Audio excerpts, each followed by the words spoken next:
რაცია შეგვიძლია შევაფასოთ როგორც გაურკვეველი black swan რასაც ქვია, ანუ გაურკვეველი ქმედებების ლოგიკასთან არ დაახლოებული ქმედებების პოლიტიკა შეერთებული შტატების. რაც იმას ნიშნავს, რომ ჩვენ უნდა შევაფასოთ არა განცხადებები, ან თუნდაც ემოციური გარკვეული მომენტები, არამედ მხოლოდ ფაქტები და შედეგები. ფაქტების დონეზე რა ხდება?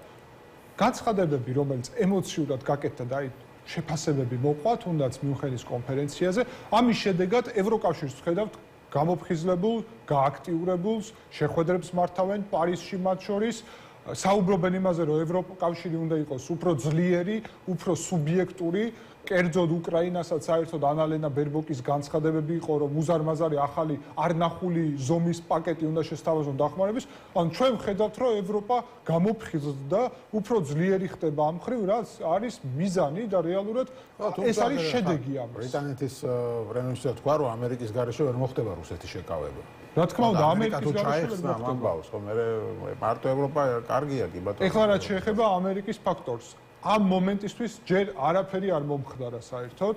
მიმდინარეობს მოლაპარაკებები საუდის არაბეთში, შედეგები ვიცით, შედეგები არ არის. ხო, და რა იყო საჭირო? ძალიან მარტივია. რუსეთის დაბრუნება, რომელიც იყო ესე ვთქვათ, გარიყული, ანუ საერთაშორისო ურთიერთობებში დააბრუნა ფაქტობრივად. აი აქ გამოდის ტრამპი ამბობს, რომ G7 უნდა გახდეს G8 და დაბრუნდეს რუსეთი და რაღაც ასეთი განცხადებები. ანუ სურვილის დონეზე ტრამპი ახლა აფიქსირებს. რუსეთი მოვიდა იშტაზე და უკვე დაიწყეს ულტიმატუმების დაყენება, რომ აი შეიკრიბოს ნატო და თავისი 2008 წლის გადაწყვეტილება უკან წაიღოს. კი ბატონო.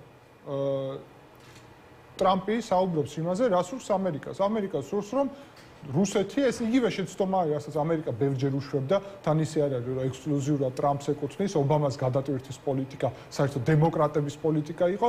არსი ამის არის ის, რომ უნდათ რუსეთთან შეთანხმება.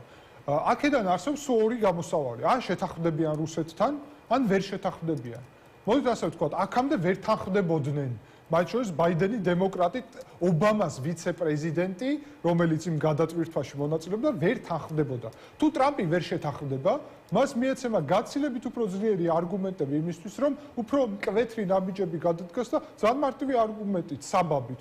მე ვცადე და არ გამოვიდა. თუ რაც შეეხება იმას, რომ თუ გამოვა ეს, რა უნდა გამოვიდეს? ჩვენ ხედავთ საუდის არაბეთში შეთანხმდნენ, რომ გააგრძელებენ კომუნიკაციას. კომუნიკაციის დეფიციტი აქამდეც არ იყო, თუნდაც ბაიდენის ადმინისტრაციის დროს ჟენევაში გააგრძელებენ, რომ მათი რაღაც დიპლომატიური ურთიერთობების ნორმალიზება მოხდეს. რა, ანუ ამერიკის და რაღაც რუსეთის პოზიციები დაახლოვდეს და მე ეს ხავით რამდენად წარდგება. ეს თავისი არსით შეუძლებელია ამის დაახლოვება როგორც ასეთი. აქ საუბარია იმაზე, რომ შეიძლება საერთო რაღაც ინტერესები გამოიკეთოს. აქამდეც კი, მიუხედავად ყველაფრისა, ბირთვულ სახელმწიფოებს მაინც აქვთ კომუნიკაციის არხები. ზოგადად ამერიკა ღია დასახელებს ჩინეთს როგორც მთავარ მეტოქეს, მაგრამ ჩინეთთან აგრძელებს კომუნიკაციას. საქართველოც კი რუსეთთან მუდმივად აწარმოებს კომუნიკაციას, ეს იქნება ჟენევის მოლაპარაკების ფარგლებში თუ მაგალითად იმით, რომ შვეიცარიის საელჩოს გავლით არის მათი წარმომადგენლობა. პრობლემა ამაში არ არის. პრობლემა იმაში არის, რომ იქ წერია, უნდა მხარეების ყველა მხარის ინტერესის დაკმაყოფილებით მოხდეს შეთანხმება. კი ბატონო, უკრაინის მხარის ინტერესიც მაშინ არის ყველა მხარის ინტერესი და უკრაინის მხარის ინტერესი არის, რა თქმა უნდა, მისი ტერიტორიული მთლიანობა, სუვერენიტეტი და ის, რომ ეს ომი არ განახლდეს, ანუ უსაფრთხოების გარანტიები. მყარი უსაფრთხოების გარანტიების გარეშე უკრაინა უბრალოდ არ წავა ამ დათმობაზე და კი ბატონო, პირველი ბენეფიციარი ამის, მოდით პირდაპირ ვთქვათ რა, ფინანსური დახმარების საკითხი რაში დგას? ვინ გადაიხდის იარაღის თანხას? თუ ამერიკის შეერთებული შტატების და ტრამპის ამბიცია რომ შიდა აუდიტორიას მიყიდოს, რომ მე კი არ ვიხდი უკრაინის დახმარებას, ევროპელები იხდიან, ამით არაფერი დიდად არ იცვლება. ევროპელები თუ გადაიხდიან იგივე ამერიკული იარაღის თანხას, უსაფრთხოების გარანტიაზე ვიცე-პრეზიდენტმა თქვა ნათლად, რომ ამერიკის ჯარი აქ არ მიიღებს მონაწილეობას. ეს მანამდეც ბაიდენიც იგივეს ამბობდა. ხო, შესაბამისად, ანუ ეს უსაფრთხოების გარანტია რამდენად იქნება მყარი იგივე ამერიკის გარეშე იქ სამშვიდობოებს გულისხმობ. ხო, ეხლა პოლონეთის იძახის რომ არა, ჩემი ჯარიც უკრაინაში არ წავა. ბრიტანეთმა გამოთქვა გზათვართო, ბირთვული სახელმწიფოა. საფრანგეთიც შეიძლება გახდეს ასეთი. აი, ეგ ეხლა მშვიდობის ყოფილების დაცული მშვიდობა მე ჯერ არ მინახავს სოფლიოში, სიმართლე რომ გითხრათ. არ ვიცი ეს რამდენად ის იქნება, რა ქვია, ეფექტური. ნუ ბრიტანელების და გაეროს დაუშვათ მისია სულ სხვადასხვა რაღაცაა, რომელიც დააჩნია. მაინც, ხო, არ ვიცი.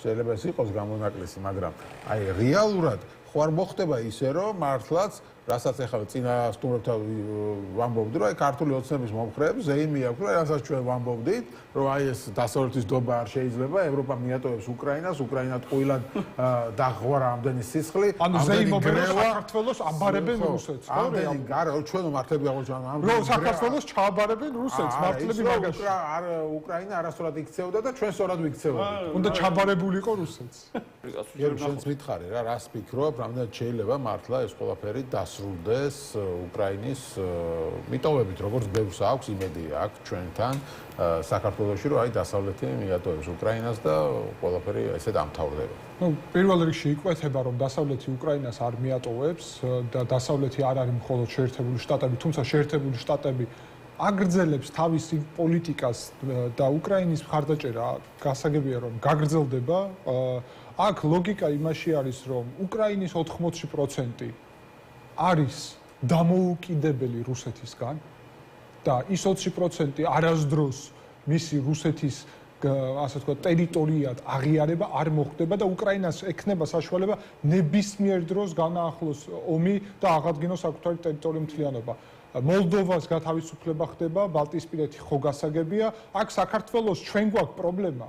და პრობლემა იმაში ვარ, რომ 20% ოკუპირებული აქვს რუსეთს და 80%-იც ბიძინა ივანიშვილის მეშვეობით ოკუპირებული აქვს. ეს არის პრობლემა. უკრაინაში რა ტრაგედია მოხდა? ჩვენთანაც მოხდა ტრაგედია.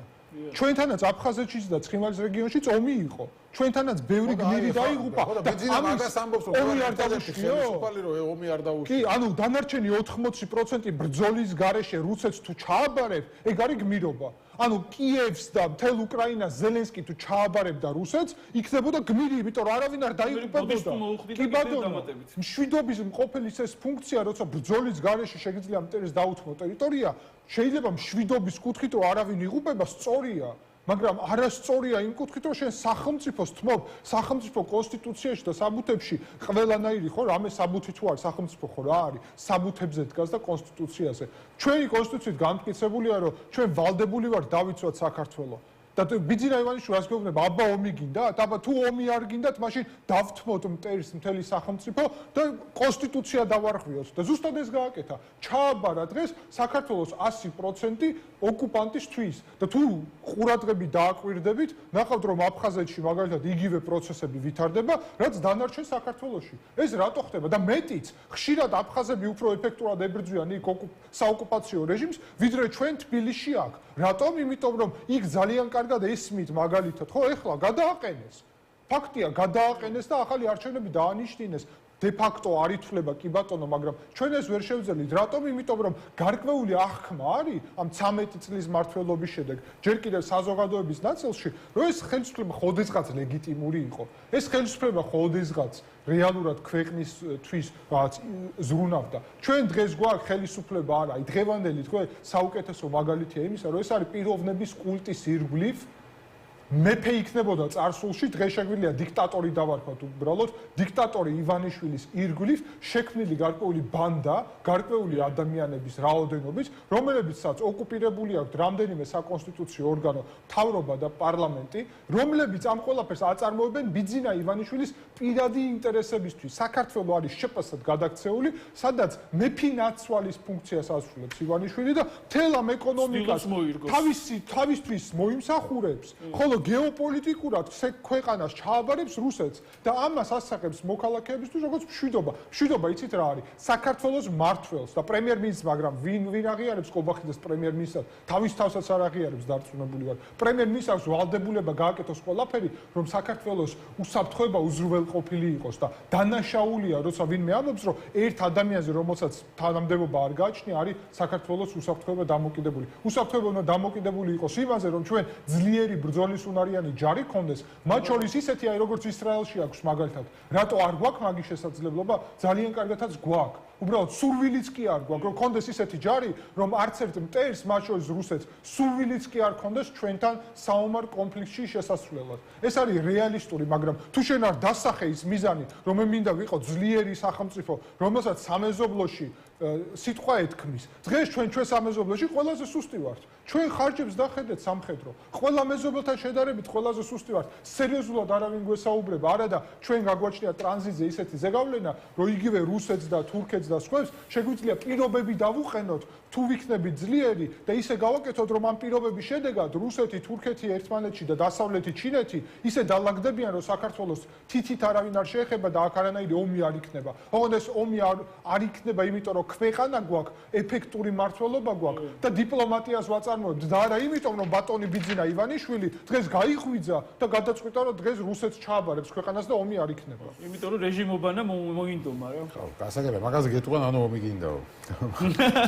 მე მინდა ძლიერი სახელმწიფო, რომელსაც ბიძინა ივანიშვილზე არ იქნება დამოკიდებული ომის ყოფნა არ ყოფნა ამ ქვეყანაში. არამედ იმაზე, რომ ძლიერი სახელმწიფო გვაქვს, რომელიც თავის ინტერესებს ისე იცავს, რომ თუნდაც თუ ერთი ადამიანი აქედან წავა ან მოვა, ხვალ ბიძინა ივანიშვილი არ იქნება ხელისუფლებაში. მერე ჩვენ ხო უნდა სახელმწიფო კონდეს, რომელიც უზრუნველყოფს იმას, რომ ომი არ იქნება და უნდა უზრუნველყოს. უნდა მათ შორის ვიპოვოთ ის და არის ესეთი თქვი უკვე ტრანზიტიც და არა მხოლოდ, რაც რუსეთს აწყობს იმისთვის, რომ საქართველოს თამარ მეფეს და დავით აღმაშენებელს ოდეკენი ხო ზიან და სადღეგრძელოებს ხო ლაპარაკობენ, პატივცემული ხალხი, ხო? ომი გინდა ჩაციკრულები ვინც არიან, ხო?